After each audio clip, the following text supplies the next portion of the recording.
الحمد لله وكفى وسلام على عباده الذين اصطفى أما بعد فأعوذ بالله من الشيطان الرجيم بسم الله الرحمن الرحيم من عمل صالحا من ذكر أو أنثى وهو مؤمن فلنحيينه حياة طيبة ولنجزينهم أجرهم بأحسن ما كانوا يعملون وقال النبي صلى الله تعالى عليه وسلم نعمتان مغبون فيهما كثير من الناس الصحة والفراغ او كما قال علیہ الصلاۃ والسلام۔ میرے محترم بھائی عزیزو، اللہ جل جلالہ عم نوالہ ہم سب کے خالق ہیں، مالک ہیں، رازق ہیں، ساری کائنات کے سارے نظام کو چلانے والے اللہ پاک ہیں، عزت اور ذلت کے مالک بھی اللہ پاک ہیں، کامیابی اور ناکامی دینے والے بھی اللہ پاک ہیں، صحت اور بیماری بھی اللہ ہی کے قبضے میں ہے، وہ جس کو چاہے ہدایت دے، جسے چاہے گمراہ کر دے، اور جسے چاہے غموں میں مبتلا کر دے اور جسے چاہے خوشیاں دے دے، اور جسے چاہے کامیاب کر دے اور جسے چاہے ناکام کر دے۔ سب کچھ اللہ کے قبضہ قدرت کے اندر ہے، کسی کے ہاتھ میں کچھ نہیں ہے۔ لا الہ الا اللہ، اللہ سے ہوتا ہے، اللہ کے غیر سے کچھ نہیں ہوتا۔ اللہ کے غیر اور اللہ کی ساری مخلوق اللہ کی مرضی کے بغیر، اللہ کے ارادے کے بغیر کچھ بھی نہیں کر سکتے۔ اللہ کا چاہنا ہو جانا، انما امرہ اذا اراد شیئا ان یقول له کن فیکون، کہ اللہ تعالیٰ کا امر، اس کا ارادہ وہ ہو جانا ہے۔ جس چیز کا اللہ پاک ارادہ فرماتے ہیں وہ چیز وجود میں آ جاتی ہے۔ لیکن ہم سب اللہ کا غیر ہیں، ساری مخلوق اللہ کا غیر ہے، سب اسلحہ والے، فوجوں والے، حکومتوں والے، طاقت والے، مال والے، پیسے والے، سب اللہ کا غیر ہیں، اور ان سب کو خود اللہ نے قرآن میں بیت العنکبوت کہا ہے، مکڑی کا جالا۔ مثل الذین اتخذوا من دون اللہ اولیاء کمثل العنکبوت، کہ سب کے سب مکڑی کے جالے ہیں، جو اپنے آپ کو سپر پاور کہہ رہے ہیں، ایٹمی طاقت کہہ رہے ہیں، یہ سب کے سب مکڑی کے جالے۔ حدیث میں مچھر کا پر بتلایا ہے اور قرآن میں مکڑی کا جالا بتایا ہے۔ مکڑی کے جالے کی کیا حیثیت؟ مکڑی جالا تنتی ہے تو اگرچہ وہ خود تو فخر میں آئی ہوتی ہے کہ میں نے ایسا مضبوط جالا تنا ہے کہ اس میں دیکھو کیڑے گر رہے ہیں اور پرندوں کے انڈوں کے چھلکے گر رہے ہیں، ہاں، اور مکوڑے اور چیونٹیاں اس میں پھنس رہی ہیں۔ ایسا مضبوط جالا تنا ہے کہ کسی کی جرت نہیں کہ میرے جالے میں سے نکل سکے۔ لیکن ایک جھاڑو لگانے والا، صفائی والا آتا ہے اور ایک جھاڑو سے سارا جالا صاف کر دیتا ہے۔ تو اسی طرح سے آج یہ سارے کے سارے دنیا والے، کسی نے مال کے جالے تن رکھے ہیں، کسی نے اسلحے کے جالے تن رکھے ہیں، کسی نے حکومت اور فوج کے جالے تنے ہوئے ہیں، اور مکڑی کی طرح فخر میں آئے ہوئے ہیں کہ ہم بڑی طاقت اور ہمارے اندر بڑی پاور۔ لیکن خدائی طاقت کا ایک جھاڑو لگتا ہے اور سارے جالے صاف ہو جاتے ہیں۔ اور اس سے پہلی قوموں کے اندر بھی اس طرح ہو چکا ہے، جس کے قصے اللہ نے قرآن میں بیان فرمائے ہیں۔ کسی نے حکومت کا جالا بنایا اور کسی نے فوج کا، اور کسی نے اپنی معیشت کو مضبوط کر کے یہ دکھایا ہے کہ میرے پاس بڑی طاقت ہے، اور کسی کے پاس اکثریت تھی، کسی کے پاس فوج تھی۔ فصب علیہم ربک صوت عذاب، ان سب پر اللہ کے عذاب کو ایسے جھاڑو پھرے ہیں کہ کوئی باقی نہ بچا، سب ختم۔ تو امام غزالی رحمۃ اللہ علیہ ایک سمجھانے کے لیے قصہ بیان کرتے ہیں کہ شیر اور لومڑی اور گیدڑ شکار کے لیے نکلے، 3 شکار ہاتھ لگے، ایک گائے، ایک بکری، ایک خرگوش۔ گیدڑ سے کہا تقسیم کرو، اس نے کہا جی گائے آپ کھا لیں، بکری میں کھا لوں گا، اور لومڑی جو ہے یہ خرگوش کو کھا لے گی۔ تو شیر نے زور سے تھپڑ مارا کہ میرے ہوتے ہوئے تم بکرا کھاؤ گے؟ لومڑی سے کہا تم تقسیم کرو۔ اس نے کہا بادشاہ سلام، تقسیم تو قدرت کی طرف سے ہوئی پڑی ہے، گائے آپ ابھی نوش فرما لیں، اور دوپہر کو آپ بکری نوش فرما لیں، شام کو آپ خرگوش کھا لیں، کل کے لیے آپ کو اور انتظام کریں گے۔ تو شہر بہت خوش ہوا کہ یہ تقسیم تجھے کس نے سکھائی؟ تو اس نے کہا کہ گیدڑ کے تھپڑ سے سیکھی ہوں میں۔ تو امام غزالی رحمۃ اللہ علیہ فرماتے ہیں پچھلی قوموں کو اللہ کے عذاب کے جو تھپڑ لگے ہیں، قوم عاد کو، قوم نوح کو، قوم سمود کو، تو وہ اللہ نے بیان بھی فرمائے ہیں، اس لیے تاکہ سمجھدار انسان کون ہے؟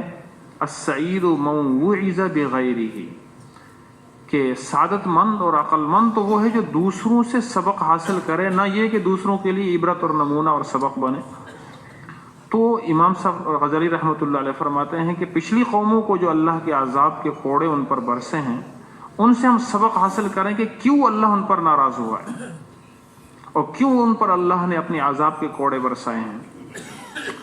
کیوں کہ انہوں نے اپنی کامیابی اور اپنی زندگی کا مقصد، کسی نے مال کو بنایا ہوا تھا، کسی نے حکومت کو بنایا ہوا تھا، کسی نے اکثریت اور فوج کو بنایا ہوا تھا، مختلف مقاصد تھے جو انبیاء نے آ کر، انبیاء علیہ الصلاۃ و تسلیمات نے آ کر ان کو اپنی زندگی کا، ان کی زندگی کا مقصد بتایا ہے۔ اس مقصد کو انہوں نے مقصد نہیں سمجھا اور اس پر وہ مذاق اڑایا کرتے تھے۔ اِذَا مِتْنَا وَكُنَّا تُرَابًا وَعِظَامًا أَإِنَّا لَمَبْعُوثُونَ، ہم مر کر ہڈیاں ہو جائیں گے، ختم ہو جائیں گے، پھر ہم زندہ کیسے ہو سکتے ہیں؟ دوبارہ ہم زندہ کیے جائیں گے؟ یہ بات ان کی عقلوں میں نہیں آتی تھی، ہاں یہ بات ان کی سمجھ میں نہیں آتی تھی۔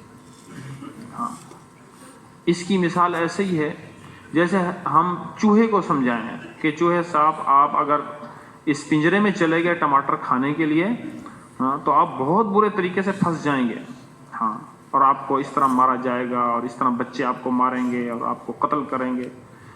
تو چوہے کو یہ ساری چیزیں بعد میں آنے والی نظر نہیں آتی، وہ کہتا ابھی تو مزیدار ٹماٹر ہے، اس پر مسالہ لگا پڑا ہے، میں اس کو کھا لوں، ابھی تو مزے اڑاؤں۔ تو پھر وہ جب جاتا ہے اور بات نہیں مانتا تو پھنس جاتا ہے۔ تو ہماری عقلیں انبیاء علیہم السلام کی عقلوں کے مقابلے میں ایسے ہی ہیں جیسے چوہے کی عقل ہماری عقل کے مقابلے میں، کہ ہمیں تو یہ بات سمجھ میں آ رہی ہے کہ سب کچھ ہوگا چوہے کے ساتھ، لیکن چوہے کی عقل میں نہیں آ رہی۔ تو اسی طرح سے ہمیں انبیاء علیہ الصلوۃ والتسلیمات یہ سب کچھ بتلا رہے ہیں کہ ایک بہت بڑی اصلی زندگی مرنے کے بعد آنے والی ہے۔ اس زندگی میں اس زندگی کے ایک ایک لمحے کا حساب ہونا ہے، ایک ایک تمہاری نظر کے اٹھنے کا حساب ہونا ہے۔ ہاں اللہ جل جلالہ وَيَعْلَمُ خَائِنَةَ الْأَعْيُنِ، کہ وہ ہماری آنکھوں کی بدماشی کو جانتا ہے۔ ایک ایک نظر کے اٹھنے کا حساب ہوگا، ایک قدم کے اٹھنے کا حساب ہوگا، ایک ایک چیز مرنے کے بعد پیش آنے والی ہے۔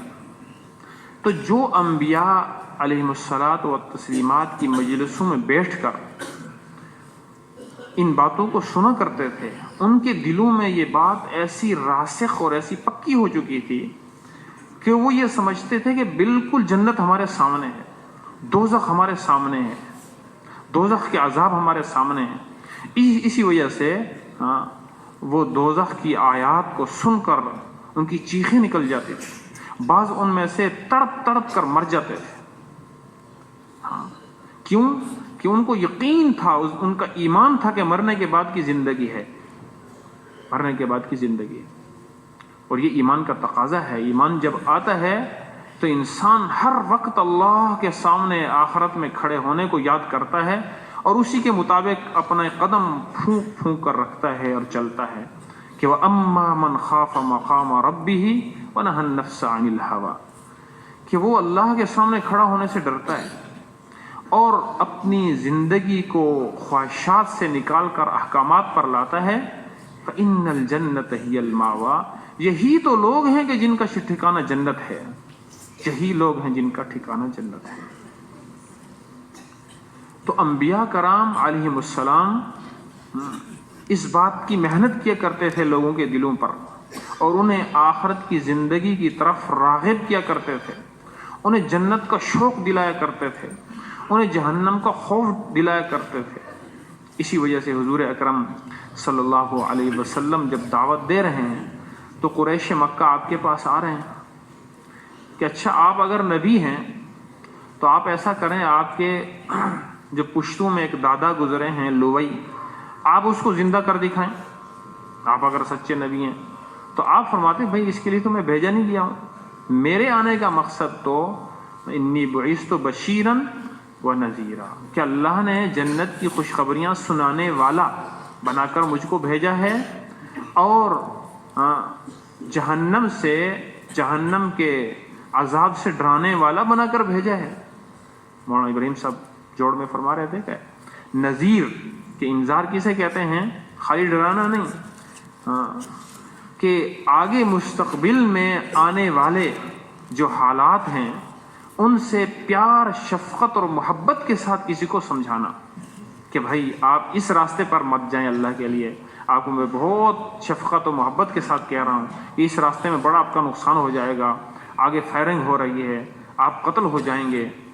پیار محبت سے ان کو سمجھانا کہ میں بشیر اور نذیر بنا کر اللہ نے مجھ کو بھیجا ہے، حضور یہ فرماتا ہے۔ پھر کوئی آتے کہ آپ اگر اللہ کے سچے رسول ہیں تو آپ ان مکہ کے پہاڑوں میں سے نہریں نکال کر دکھائیں کہ یہاں پر باغات اگنے لگے ہیں۔ تو آپ فرماتے بھائی اس کے لیے تو میں آیا ہی نہیں ہوں، اللہ نے مجھ کو تو بھیجا ہے جنت کی خوشخبریاں سنانے والا اور جہنم سے ڈرانے والا۔ یعنی یہ چیزیں ایمان کی اور غیب کی ایسی اس کی رٹ لگائی گئی اور ایسا اس کو بیان کیا گیا اور ایسے اس کو بولا گیا کہ صحابہ کے سامنے رچ بس گئی تھی جنت ان کی نظروں میں۔ چنانچہ عبداللہ ابن عمرو ابن عاص رضی اللہ عنہ، سردار کے بیٹے ہیں عمرو ابن عاص کے، خود خوبصورت جوان ہیں اور ایک خوبصورت خاندانی لڑکی سے شادی کرائی باپ نے، تو پہلی رات کھڑے ہو کے پوری رات ہی نفل میں گزار دی، صبح روزہ رکھ لیا، اگلے دن نفل میں گزار رہی، روزہ رکھ لیا۔ تو باپ نے ایک دن بہو سے پوچھا کہ کیسے پایا ہمارے بیٹے کو، کہ بہت نیک ہے، ساری رات نفل پڑھتا ہے، دن کو سارا دن روزہ رکھتا ہے۔ تو باپ سمجھ گئے کہ بیوی کا حق کہاں ادا کرتے ہوں گے، حضور صلی اللہ علیہ وسلم کے پاس جا کر شکایت لگائی، حضور نے عبداللہ کو بلایا۔ تو بہت سارے اس طرح کے واقعات ہیں، ایک دو نہیں، کہ صحابہ پہلی رات کی دلہن کو بھول گئے، نماز کے اندر کھڑے ہو کر جنت کی آیات پڑھتے ہوئے جنت کے شوق میں یہ بھول گئے کہ یہاں بھی کوئی بیٹھی ہے۔ جنت ان کے سامنے رچ بس گئی تھی کہ یا رسول اللہ میرا بیٹا کہاں ہے؟ عورت آتی ہے کہ جنت میں ہے، آپ کو نظارہ کرا دو۔ نہیں یا رسول اللہ، آپ نے فرما دیا جنت میں ہے، اب مجھے دیکھنے کی ضرورت نہیں ہے، اس لیے کہ آپ نے فرما دیا، یقین ہے کہ میرا بیٹا جنت میں۔ بس تو گویا ان کے جنت کو دنیا میں دیکھ لینے سے کوئی ایمان زیادہ نہیں ہوتا تھا، اس لیے کہ اتنا ایمان کامل درجے کا ان کا تھا کہ ہر وقت جنت ان کے سامنے، جنت کے مقابلے میں دنیا کا جو بھی ان کا نقصان ہوتا اس کو تو برداشت کر لیتے تھے، لیکن آخرت کا نقصان برداشت نہیں کرتے تھے۔ ہر وقت آخرت ان کے سامنے، ہر وقت جنت ان کے سامنے، ہر وقت اللہ کے سامنے کھڑا ہونے کا خوف ان پر غالب ہوتا تھا، اور اسی وجہ سے ان کی ایک ایک نظر اور ایک ایک ان کا بول، ان کا ایک ایک قول وہ اس انداز سے ہوتا تھا کہ اس سے میری جنت بن رہی ہے یا بگڑ رہی ہے۔ ایک ایک چیز قدم کو پھونک پھونک کر رکھتے چلتے۔ چنانچہ ایک نوجوان حضرت عمر رضی اللہ عنہ کی زمانے میں آیا کرتا تھا مسجد نبی میں نماز پڑھنے کے لیے، کچھ دن نظر نہیں آئے تو حضرت عمر رضی اللہ عنہ نے پوچھا، یہ جو ہمارے بڑے ہمیں فرماتے ہیں کہ مقامی کام، تو یہ یعنی ثابت ہے صحابہ کرام سے اور حضور صلی اللہ علیہ وسلم۔ بھری مسجد میں حضرت عمر رضی اللہ عنہ دیکھا کرتے تھے کہ آج کون ساتھی نہیں آیا۔ چنانچہ فجر کی نماز کے بعد دیکھا سب کو کہ سلمان نظر نہیں آ رہا، اس کے گھر تشریف لے گئے، اماں جان سے پوچھا، اندر سے اماں نے کہا ساری رات نفل پڑھتے رہے، آنکھ لگ گئی، نماز میں شریک نہیں ہو سکے جماعت میں۔ تو عمر رضی اللہ عنہ اس جوان کا پوچھا کہ نظر نہیں آتا، کہ جی وہ فوت ہو گیا۔ کہ کیسے؟ کہ راستے میں ایک عورت نے اس کو اپنی طرف متوجہ کیا اور وہ اس طرف متوجہ ہوا، لیکن چند قدم اٹھانے پر اچانک دل میں ایک ایمان نے جھٹکا دیا کہ ہو کہ اللہ کی مرضی کے خلاف قدم اٹھاتا ہے. اس پر چیخ ماری اور بے ہوش ہو گئے, گر گئے, روح نکل گئے. تو حضرت عمر رضی اللہ عنہ کی قبر پر تشریف لے گئے اور یہ آیت پڑھی وَلِمَنْ خَافَ مَقَامَ رَبِّهِ جَنَّتَانِ, جو اللہ کے سامنے کھڑا ہونے سے ڈر گیا اس کے لیے 2 جنتیں ہیں. تو اس کی قبر میں سے آواز آئی وہ دونوں جنتیں مجھے مل گئیں. ہے تو صحابہ میں یہ لکھا ہے ہاں کہ صحابہ کے سامنے قرآن کی ایک آیت ہاں کافی تھی. ہاں ایک حضور صلی اللہ علیہ وسلم کا فرمان کافی ہو جاتا تھا. چنانچہ جب بیت المقدس فتح ہوا حضرت عمر رضی اللہ عنہ کے زمانے میں, تو صحابہ کرام عام طور پر شہر سے باہر خیموں کی بستی لگایا کرتے تھے اور اس شہر کا نظم و نسق سنبھال کر پھر آگے چلا کرتے تھے. تو خیموں میں رہتے تھے اور بیت المقدس مسجد اقصی میں آ کر نماز پڑھا کرتے تھے. تو وہاں کے عیسائیوں نے یہ سوچا کہ اب مسلمانوں کو ہم کسی اور طریقے سے ورغلائیں. چنانچہ ان کے پاس جو ہتھیار ہے وہ مال ہے, زر, زن, زمین, تو عورتوں کے ذریعے سے ان کو ورغلائیں. چنانچہ انہوں نے 18, 20 سال, 15 سال کی 2 شیزاؤں کو جمع کیا جو حسین اور جمیل تھیں, اور ان سب کو بنا سنوار کر صحابہ کے راستے میں کھڑا کر دیا جہاں سے وہ نماز کے لیے آیا کرتے تھے. تو سعد بن ابی وقاص رضی اللہ عنہ کو فکر لاحق ہوئی. انہوں نے حضرت عمر رضی اللہ عنہ کو خط لکھا. حضرت عمر رضی اللہ عنہ خط کے جواب میں کوئی لمبی چوڑی ترغیب نہیں لکھی.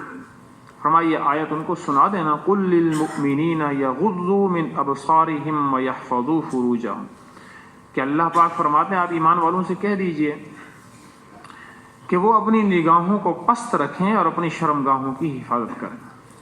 بس یہ آیت پورے مجمع کو کافی ہو گئی. اور جب نماز میں کے لیے گزرے تو دونوں طرف وہ 2 شیزائیاں کھڑی ہوئی تھیں اور کسی ایک صحابی کی نظر ان کی طرف نہ اٹھی. آخری صحابی جو چلا جا رہا تھا تو اس کو آخری لڑکی نے کہا کہ تمہارے دلوں میں پتھر ہیں کیا, دل نہیں ہے, کیا چیز تم کو روک رہی ہے ہماری طرف دیکھنے سے؟ تو اس نے کہا ہمارا اللہ کا ڈر اور اللہ کا خوف ہم کو روک رہا ہے تمہاری طرف دیکھنے. تو یہ وہ چیز ہے ایمان. جب دل کے اندر یہ گھر کر جاتا ہے تو پھر انسان کی غلط نظر اٹھ نہیں سکتی, پھر انسان غلط سوچ نہیں سکتا, انسان غلط پکڑ نہیں سکتا, غلط بول نہیں سکتا. اس لیے کہ اللہ اور اللہ کے رسول کے فرمان کا یقین اس کے دل کے اندر ہے. اسے پتہ ہے کہ اگر آج میں کسی عورت کو دیکھ رہا ہوں غلط نظر سے تو اللہ کے رسول نے یہ فرمایا لعن اللہ الناظر والمنظور, کہ بد نظری کرنے والے پر بھی لعنت اور جو بد نظری کرا رہی ہے اس غرض سے نکلی ہوئی ہے اس پر بھی لعنت. تو اب یہ فرمان جس کے دل میں ہوگا, جس کے سامنے ہوگا, وہ کہاں بد نظری کرے گا جب دل میں ایمان ہوگا. اشد الناس عذابا یوم القیامت المصورون, کہ قیامت کے دن سب سے زیادہ سخت عذاب والے جو ہوں گے وہ تصویر بنانے والے ہوں گے, فوٹو بنانے والے. اب جس کے دل کے اندر یہ اللہ کے رسول کی بات کی عظمت ہوگی اور یہ فرمان اللہ کے رسول کا اس کے سامنے ہوگا, وہ کہاں یہ کام کرے گا. تو میرے محترم بھائی عزیزو, یہ سب جو ہم سے صادر ہو رہے ہیں یہ باتیں, یہ ایمان کی کمزوری کی وجہ سے ہو رہی ہیں. اب حدیث میں آتا ہے کہ 3 آدمیوں کی طرف اللہ پاک قیامت کے دن دیکھے گا بھی نہیں, بات بھی نہیں کرے گا اللہ پاک. اور ان میں سے وہ ایک جو ہے جھوٹ بول کر سودا بیچنے والا. اب جس کے دل کے اندر ایمان ہوگا وہ اس خوف کی وجہ سے کہاں جھوٹ بول کر سودا بیچے گا. اور جس کے دل کے اندر ان تجارت کے صحیح بولنے کے, سچ بولنے کے فضائل ہوں گے, وہ اس شوق کے اندر کہ میرا چاہے نقصان ہو جائے دنیاوی لیکن میں سچ بولوں, صحیح نیت کے ساتھ وہ ہر کام کرے گا. جیسے حدیث پاک میں آتا ہے التاجر الصدوق الامین مع النبیین والصدیقین والشہداء والصالحین. یہ سچا امانت دار تاجر، دو صفتیں بتائیں، سچا ہو، امانت دار ہو. قیامت کے دن یہ نبیوں کے ساتھ، صدیقین کے ساتھ اور شہیدوں کے ساتھ ہوگا. التاجر الصدوق الامین تحت ظل العرش یوم القیامہ، کہ قیامت کے دن سچا اور امانت دار تاجر اللہ کے عرش کے سائے کے نیچے ہوگا قیامت کے دن. فرمایا کہ جو اس نیت کے ساتھ تجارت کرتا ہے اور کاروبار کرتا ہے کہ سوال کی ذلت سے بچوں، کہ سوال ظاہر کمائے گا نہیں تو سوال کرنا پڑے گا اس کو، اور اپنے گھر والوں پر خرچ کروں اور اپنے ہمسایوں کا خیال رکھوں. فرمایا قیامت کے دن یہ اس حال میں آئے گا اللہ کے پاس کہ اس کا چہرہ 14ویں کی چاند کی طرح چمکتا ہوگا. اور دوسری طرف ایک آدمی اس غرض سے کاروبار کر رہا ہے کہ میں بڑا تاجر بن جاؤں، میرے پاس اچھی گاڑی ہو، میرے پاس اچھی کوٹھی ہو، لوگوں پر میں فخر کروں. تو فرمایا یہ قیامت کے دن اس حال میں آئے گا اللہ کے پاس کہ اللہ پاک اس سے ناراض ہوں، کہ اللہ اس پر غصے ہوں گے. تو یہ ساری چیزیں بتلائی ہیں، اور یہ ساری چیزیں ایمان کے ساتھ تعلق رکھتی ہیں. جب ایمان دل میں آتا ہے تو ایمان کی صفتیں ہیں وہ دل میں آتی ہیں. سب سے بڑی صفت تقویٰ ہے، صفت احسان ہے، اخلاص ہے، حیا ہے، بردباری ہے، عاجزی ہے. یہ ساری ایمان کی صفتیں ہیں. جب ایمان دل میں آتا ہے تو یہ ساری صفات آتی ہیں انسان کی زندگی. اور جب ایمان دل میں کم ہوتا چلا جاتا ہے تو پھر وہ صفات ختم ہو کر رذائل آتے ہیں انسان کے اندر، بری صفتیں آتی ہیں انسان کے اندر. عجب کی صفت آئے گی، کبر کی صفت آئے گی، بغض اور کینے کی صفت آئے گی، تحقیر مسلمان کو ہلکا سمجھنا یہ آئے گا. یہ ساری بری صفتیں دل میں آئیں گی اور دل خراب ہوتا چلا جائے گا جب ایمان کم ہوتا چلا جائے گا. اور جو ایمان بڑھتا چلا جائے گا تو یہ رذائل اندر سے نکلتے چلے جائیں گے اور انسان کے دلوں کے اندر صفات آتی چلی جائیں گی. ہمدردی آئے گی، خیرخواہی آئے گی، یہ ساری صفتیں آئیں گی دل کے اندر جب دل میں ایمان ہو. تو میرے محترم بھائی عزیزو، اب ایمان کی محنت کرنی ہے کیسے؟ جیسے انبیاء نے محنت کی ہے، جیسے صحابہ نے محنت کی ہے.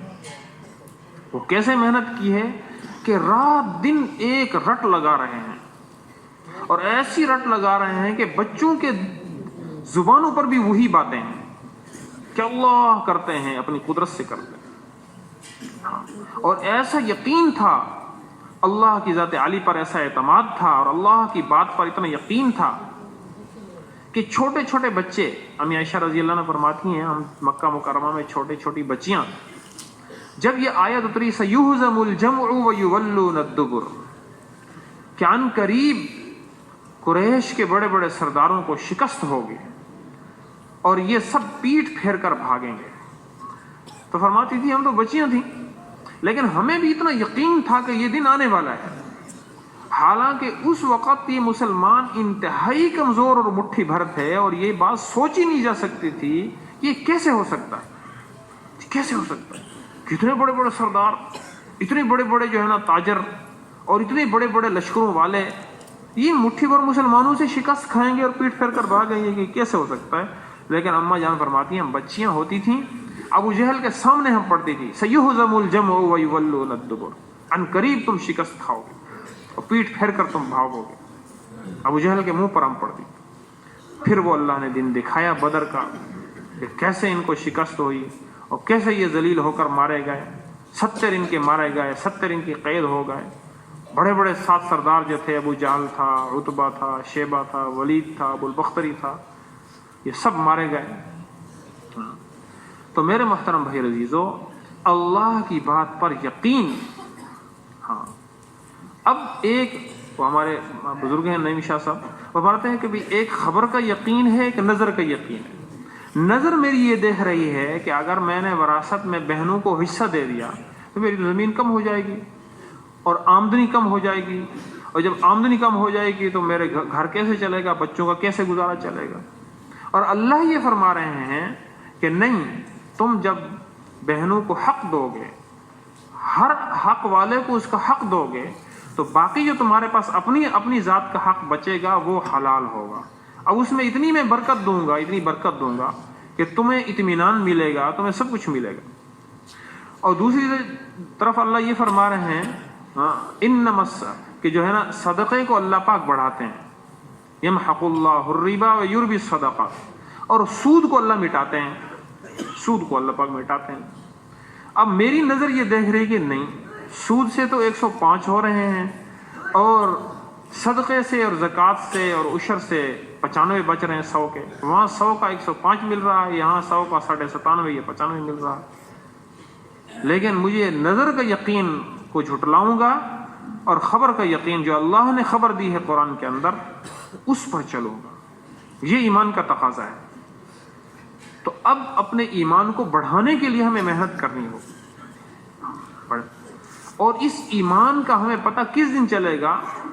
جس دن وَيَقُولُ الْكَافِرُ يَا لَيْتَنِي كُنْتُ تُرَابًا، کہ کافر جب جانور مٹی ہو جائیں گے تو کافر تمنا کرے گا ہے کاش آج میں بھی جانور ہوتا اور ان جانوروں کی طرح مٹی ہو جاتا، کہ آج ان ایمان والوں کو کتنا مل رہا ہے.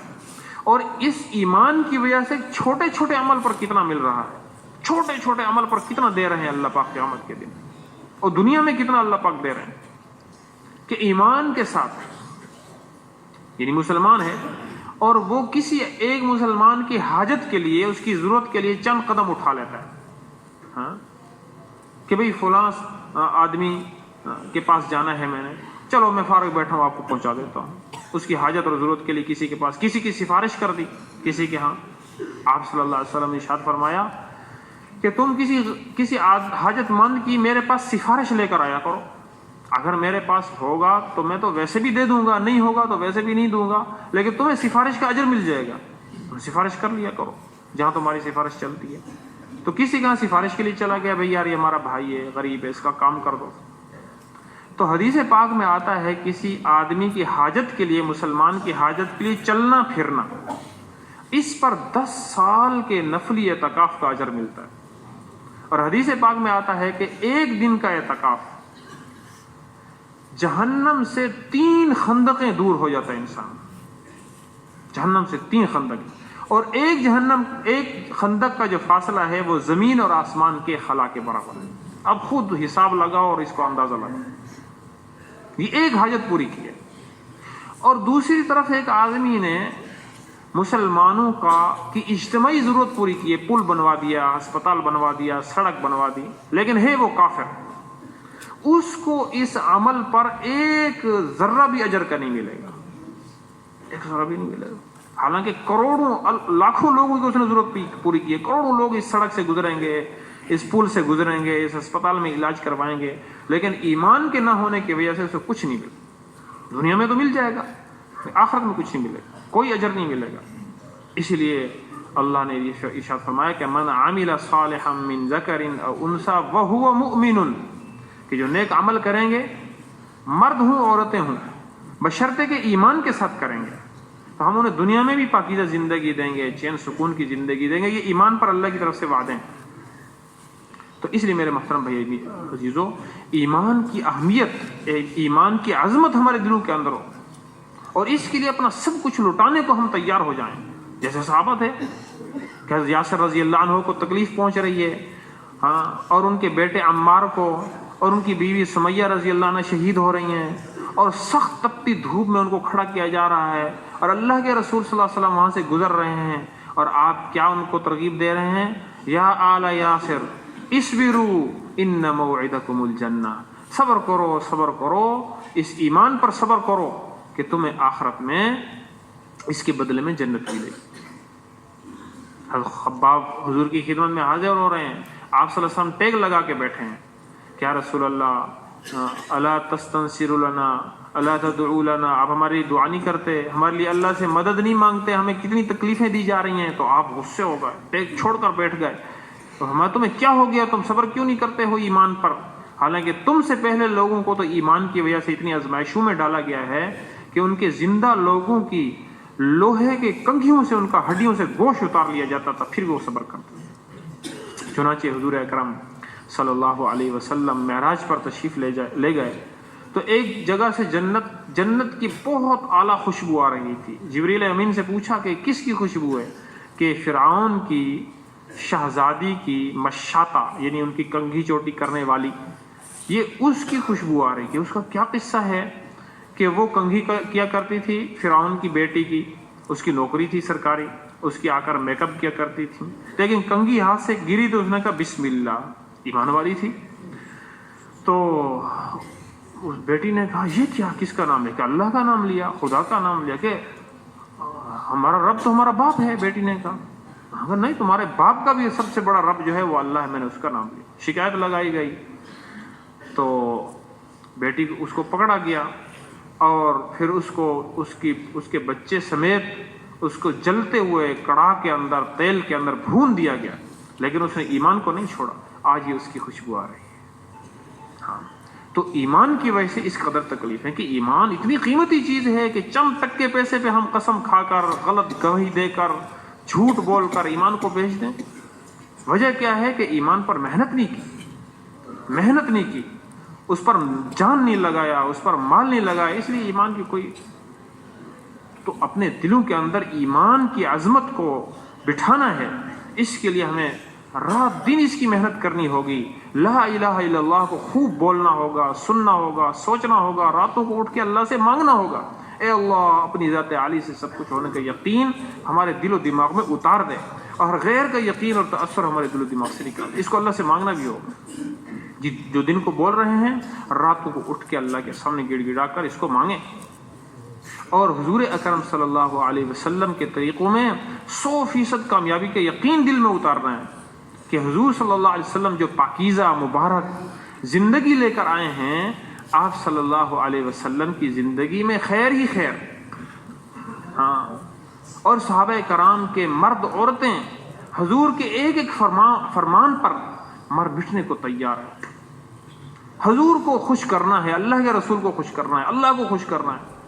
اس کے لیے دونوں خاندان اوس اور خزرج مقابلہ کیا کرتے کہ تمہارے قبیلے نے حضور کو خوش کرنے کے لیے کام کیا ہے، اب ہم بھی کام کریں.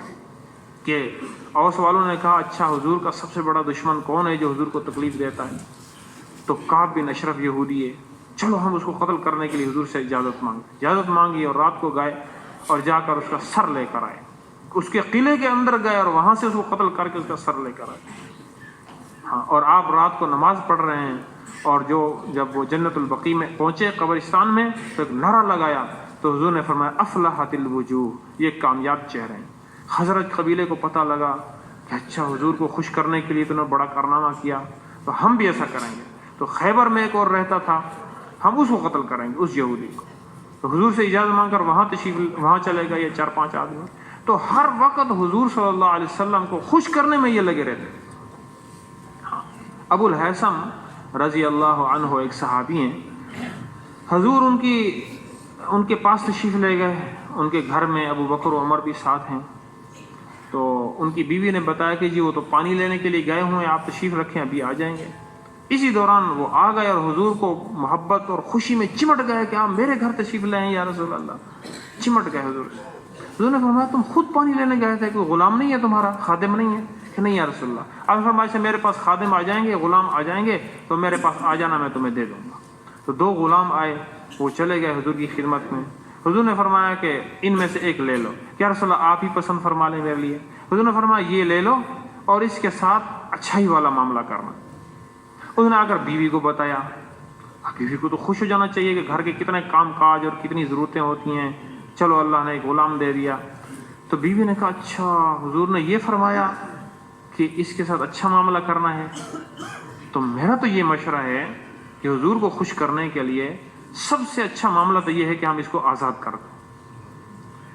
تو اس نے آزاد کر دیا. حضور صلی اللہ علیہ وسلم کو پتہ چلا. حضور نے بلایا کہ دیکھو بھائی، ایک ہی غلام تھا وہ بھی آزاد کر دیا. کیوں یا رسول اللہ؟ اس لیے کہ میری بیوی نے مجھ کو مشورہ دیا ہے. تو حضور نے اس موقع پر ارشاد فرمایا کہ کوئی بھی اللہ کا نبی یا اللہ کا نیک بندہ، اللہ تعالیٰ اس کو 2 مشیر دیتے ہیں، 2 مشورے والے دیتے ہیں. کوئی غلط مشورے دیتے ہیں، کوئی ٹھیک مشورے دیتے ہیں. تو اللہ تعالیٰ جس کی رہنمائی کرتے ہیں، جس کے ساتھ خیر کا معاملہ کرتے ہیں، تو اس کے اچھے مشورے دینے والے اس کے لیے اللہ پاک پیدا کر دیتے ہیں۔ تو صحابہ کرام رضوان اللہ علیہم اجمعین ہر وقت ان کی عورتیں بھی اس ٹوہ میں لگے رہتے تھے کہ ہمارے کس عمل سے اللہ اور اللہ کے رسول خوش ہوں۔ بس وہ برادری کو نہیں دیکھتے تھے، وہ قوم قبیلے کو نہیں دیکھتے تھے، وہ وطن کو نہیں دیکھتے تھے۔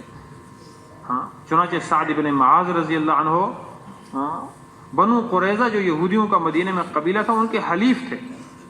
حلیف اس کو کہتے ہیں کہ پہلے زمانے میں کوئی دو قبیلے آپس میں مل کے معاہدہ کر لیتے تھے کہ ہم خوشی غمی میں ایک دوسرے کی معین و مددگار ہوں گے۔ اگر ہمارے خلاف کوئی جنگ کرے گا آپ ہمارا ساتھ دیں گے، تمہارے خلاف کرے گا ہم دیں گے، دیت دینی پڑ گئی تو دونوں، تو ہر چیز میں۔ تو انہوں نے کہا کہ آپ ہمارا محاصرہ چھوڑ دیں۔ 25 دن محاصرہ ہوا۔ اللہ کے رسول سے عرض کیا آپ جو ہے سعد بن معاذ جو فیصلہ کرے گا ہم اس فیصلے پر راضی ہیں۔ تو سعد بن معاذ زخمی ہوئے تھے، خندق میں تیر لگا تھا ان کو، تو ان کو لایا گیا اور انہوں نے یہ فیصلہ کیا کہ سارے راستے میں لوگ انہیں کہتے رہے اپنے قبیلے والا کہ سعد کوئی بات نہیں، اپنے بندے ہیں، خوشی غمی کے شریک ہیں اور ہمارے معین و مددگار ہیں، ان کے حق میں فیصلہ کرنا، کیونکہ اللہ کے رسول بھی راضی ہیں، جو بھی فیصلہ تم کر دو۔ تو سعد بن معاذ وہاں پہنچے اور یہ فیصلہ کیا کہ ان کے جتنے جوان ہیں جنگجو ان سب کو قتل کر دیا جائے، یہ میرا فیصلہ ہے، اور ان کے مال تقسیم کر لیے جائیں، ان کی عورتوں کو باندیاں بنا دیا جائے۔ تو اللہ کے رسول نے فرمایا اللہ کی قسم، اللہ اور اللہ کے رسول کا بھی یہی فیصلہ تھا جو سعد بن معاذ نے کیا۔ پھر اس کے بعد ان کا وہ رگ پھوٹ پڑی اور خون بہا اور انتقال فرما گئے۔ حضور نے ان کو جھولی میں رکھا ہوا ہے اور حضور صلی اللہ علیہ وسلم کے آنسو مبارک حضرت سعد کے چہرے پر گر رہے ہیں، اور پھر جب جنازہ اٹھایا گیا تو آپ پنجوں کے بل چل رہے ہیں، اور آپ نے فرمایا اتنا ازدحام ہے فرشتوں کا کہ آسمان سے فرشتے، اور جلدی جلدی اپنے بھائی کا کفن دفن کا انتظام کرو کہ کہیں ان کو فرشتے اٹھا کر آسمانوں پر نہ لے جائیں۔ یہ کیا چیز تھی؟ کوئی رشتہ داری نہیں اللہ کے رسول سے، کوئی تعلق نہیں، کوئی برادری نہیں، صرف ایمان والا رشتہ ہے۔ تو اس قدر عظیم اعزاز ان کو ملا۔ اور دوسری طرف قریشی ہے، ہاشمی ہے، حضور کا چچا ہے ابو لہب، وہ مکہ کی ایک الگ تھلگ کوٹھڑی میں مر رہا ہے اور مر کر کوئی اس کو دفن کرنے والا نہیں ہے، بدبو آ رہی ہے، پھول پھٹ گیا ہے۔ ان کے بیٹے عتبہ اور عتیبہ اور معتب کو کہا گیا کہ بھئی باپ کے کفن دفن کا کوئی انتظام کر دو، کہ اس کو بیماری لگی ہے، حکیموں نے کہا اس کے قریب نہیں جانا، پھر کچھ کسی اور سے کروا لو پیسے دے کر۔ پھر حبشی غلاموں کو بلایا گیا، ان کو پیسے دیے گئے، تو انہوں نے جا کر ایک گڑھے کھود کر لمبے لمبے لکڑیوں سے ان کو دھکے دے کر ان کی لاش کو اندر گرایا، لیکن مکے کی سرزمین نے ان کو قبول نہ کیا، اس کی لاش اگلے دن پھر باہر نکلی۔ تو میرے محترم بھائی عزیزو، یہ اللہ نے واقعات دکھلائے ہیں کہ جو اللہ اور اللہ کے رسول سے جڑا ہے اللہ نے دنیا میں بھی اسے نکھارا ہے اور کامیاب کیا ہے، اور آخرت تو ہے ہی انہی لوگوں۔ تو ہم آج کے بعد اپنی قوم کو نہیں دیکھیں گے، رسم و رواج کو نہیں دیکھیں گے، ہم علاقے کو نہیں دیکھیں گے، ہم وطن کو نہیں دیکھیں گے، ہم اللہ اور اللہ کے رسول کو دیکھیں گے۔ اللہ اور اللہ کے رسول کو دیکھیں۔ اور حضور اکرم صلی اللہ علیہ وسلم ایک مبارک زندگی لے کر آئے ہیں، عبادات کی لائن کی، معاشرت کی لائن کی، اخلاقیات معاملات کی لائن کی، پورا دین آپ نے دیا۔ ارشاد فرمایا میں تمہیں ایسے راستے پر چھوڑ کے جا رہا ہوں کہ جس کی رات بھی دن کی طرح روشن ہے۔ اب آپ نے نماز کے سارے مسائل، اب عبادات کی لائن کی 4 چیزیں ہیں نا، نماز، روزہ، حج، زکوٰۃ، اب یہ کر کے دکھایا ہے آپ صلی اللہ علیہ وسلم۔ زکوٰۃ اپنی زندگی میں وصول کروا کر اس کے سارے احکامات تفصیل سے بتلا دیے ہیں۔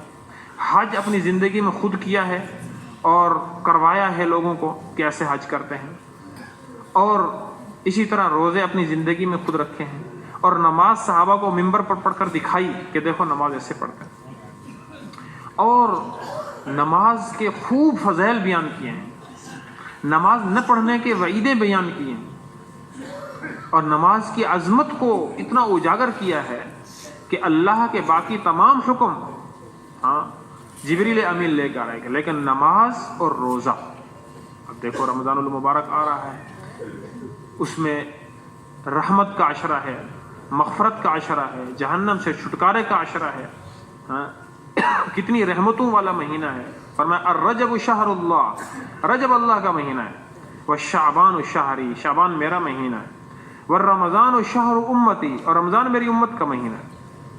ہاں رمضان شعبان میں آپ خوب روزے رکھتے تھے تو، لیکن یہ آپ کے لیے ہی تھا. امت کو منع کرتے تھے کہ نہیں تم رمضان میں روزے رکھو تاکہ تمہارے اندر کمزوری نہ آ جائے شعبان کے روزوں کی وجہ سے.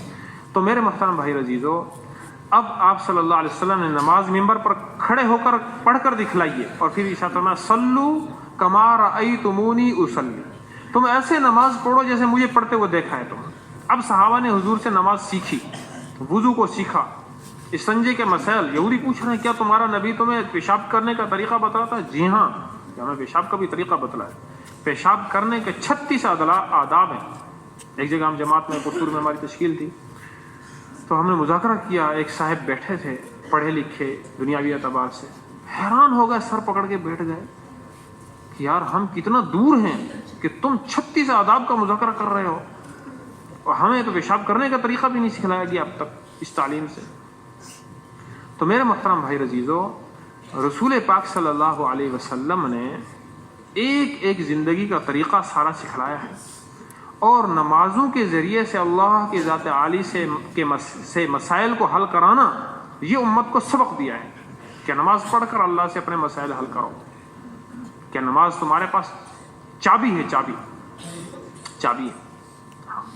نمازوں کو صحیح بنائیں گے اور نمازوں کو سنت کے طریقے پر پڑھیں گے، اب نمازوں سے اللہ سے اپنے مسائل حل کراتے چلے جائیں. کہ 2 رکعت دنیا مافیہ سے بہتر، 2 رکعت نفل. فرائض کی تو کیا بات ہے، براہ راست اللہ سے یہ بات کر رہا ہے نماز پڑھنے والا، براہ راست اللہ سے بات ہے. اب نمازوں کو ایسا بنائیں توجہ والا، دھیان والا، علم والا. حاجی عبداللہ صاحب رحمۃ اللہ علیہ فرماتے تھے بھائی عالمانہ نماز پڑھو، عالمانہ نماز.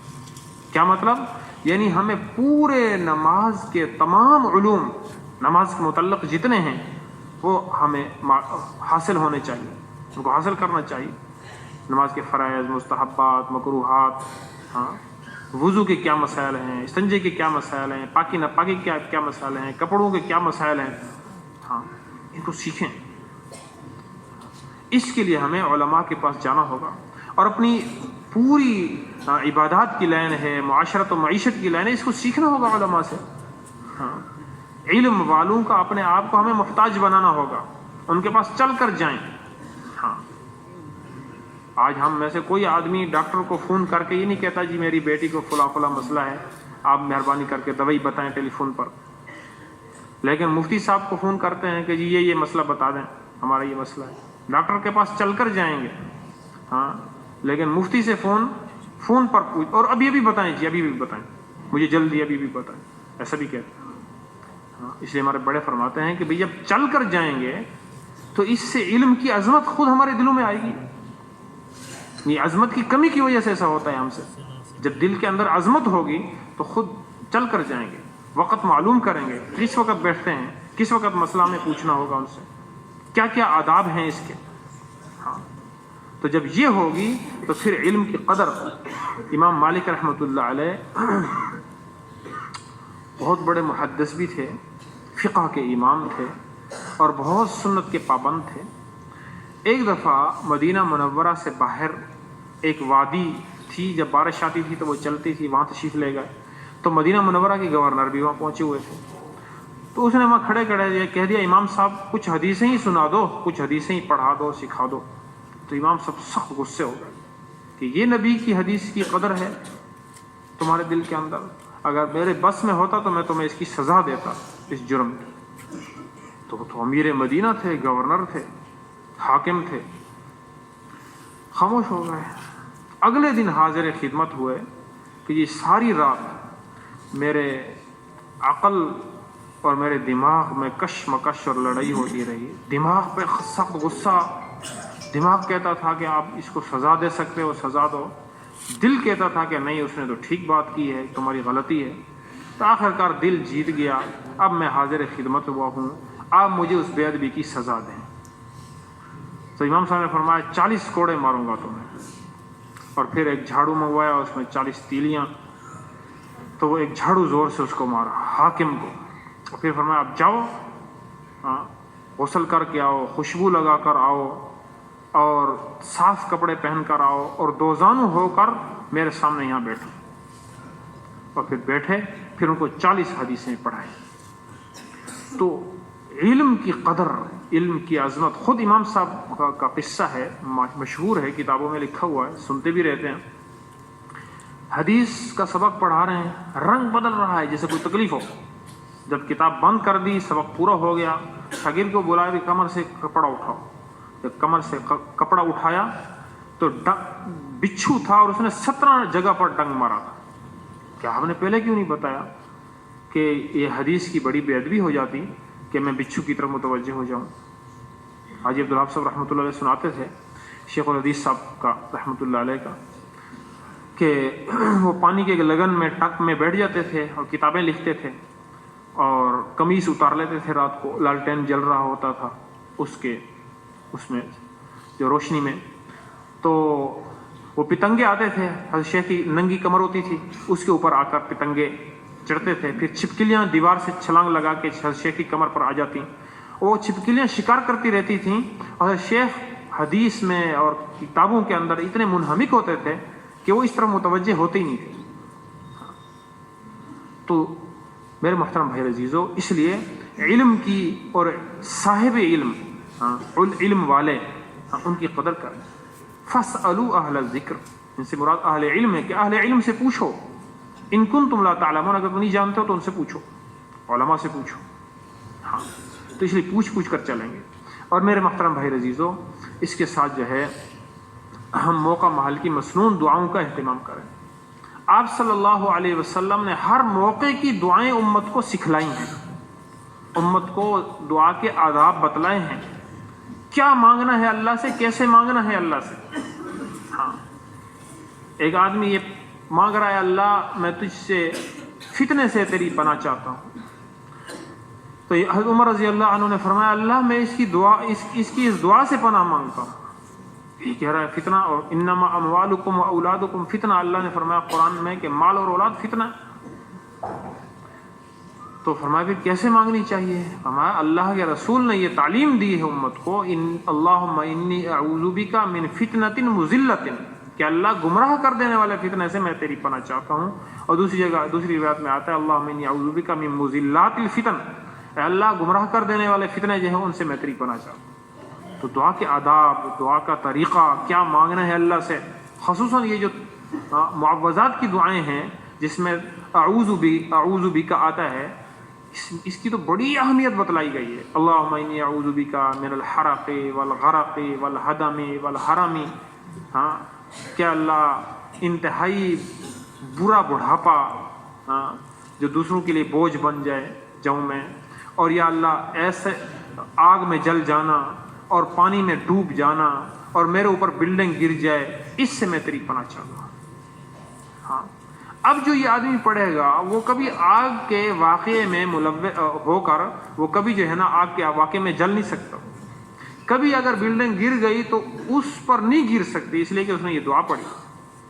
کہیں پر بھی عمارت گر گئی کسی وجہ سے, وہ سیدھا ہونے کی وجہ سے یا زلزلے کی وجہ سے, اس لیے کہ دعا کے اندر وہ طاقت ہے کہ جو انسان کی پوری حفاظت کرتی ہے. دعا پوری حفاظت کرتی ہے, کیونکہ ان دعاؤں نے قبولیت کے راستے دیکھے. حضرت انس رضی اللہ عنہ کا قصہ مشہور ہے کہ حجاج بن یوسف نے ان کو بلا کر کہا کہ جو ہے میں تجھے ابھی قتل کرتا ہوں. کہ اللہ کی قسم تو مجھے قتل نہیں کر سکتا. کیوں؟ کہ اللہ کے رسول صلی اللہ علیہ وسلم نے مجھے یہ دعا سکھلائی ہے, وہ جو دعا پڑھ لے گا تو اس کا مال, اس کی جان, اس کا گھر, اس کے بچے یہ محفوظ ہو گئے. اب تو مجھے, تیرے اندر اتنی طاقت ہی نہیں ہے کہ تو میرے اوپر ہاتھ اٹھا سکے. حالانکہ جلاد بیٹھے ہوئے ہیں تلواریں اٹھا کے, اور حجاج کا دربار ہے, 1,20,000 انسانوں کا قاتل ہے, خون خار انسان ہے, لیکن ڈھنکے کی چوٹ پر کہہ رہے ہیں انس رضی اللہ تو مجھے قتل نہیں کر سکتا.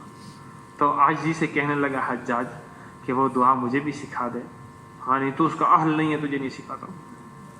فرمایا ٹھیک ہے چلے گئے. تو دربار والوں نے پوچھا کہ عجیب حضرت. تو حجاج نے کہا کہ جب اس نے کہا نا اللہ کی قسم تو مجھے قتل نہیں کر سکتا, تو اس وقت اس کے دونوں کندھوں پر میں نے شیر اور ایک روایت میں آتا سانپ بیٹھے ہوئے دیکھے. تو میں نہیں دیکھے, اگر میں اس پر ہاتھ اٹھاتا یا اشارہ کرتا تو شیر مجھے دیکھ رہے تھے، مجھے کھا جاتے. تو وہ دعا حضرت انس رضی اللہ عنہ اپنے بیٹے کو سکھائیے، اور اس کے ذریعے سے پوری امت میں آج ہمارے پاس وہ دعا موجود ہے، دعائے انس. وہ جو پڑھ لے گا تو پورے یقین کے ساتھ کہا جا سکتا ہے. گھر سے نکلتے ہوئے پڑھا بسم اللہ توکلت علی اللہ، اب فرشتے نے اعلان کر دیا کفیتا و ہدیتا و وقیتا وتنحى عنك الشیطان، شیطان تجھ سے دور ہو گیا، تیری حفاظت ہو گئی، تیری کفایت ہو گئی، تجھے ہدایت دے دی گئی. ہاں، گھر سے نکلتے ہوئے دعا پڑھ، گھر میں داخل ہونے کی دعا، کپڑے پہننے کی دعا، نئے کپڑے پہننے کی دعا، نیا کپڑا کسی کو پہن کر دیکھے تو اس کو دعا، کسی کو ہنستا دیکھے اس کو دعا، کسی کو قرضہ واپس کرے اس کو دعا. ہر موقع کی دعائیں بتلائی ہیں حضور، ہر موقع کی دعائیں. تو ان دعاؤں کو سیکھنا. اور قرآن پاک کا مہینہ آ رہا ہے، شہر رمضان الذی انزل فیہ القرآن، کہ رمضان کا مہینہ ہے جس میں قرآن اترا ہے. ہاں، مبارک مہینہ. تو خوب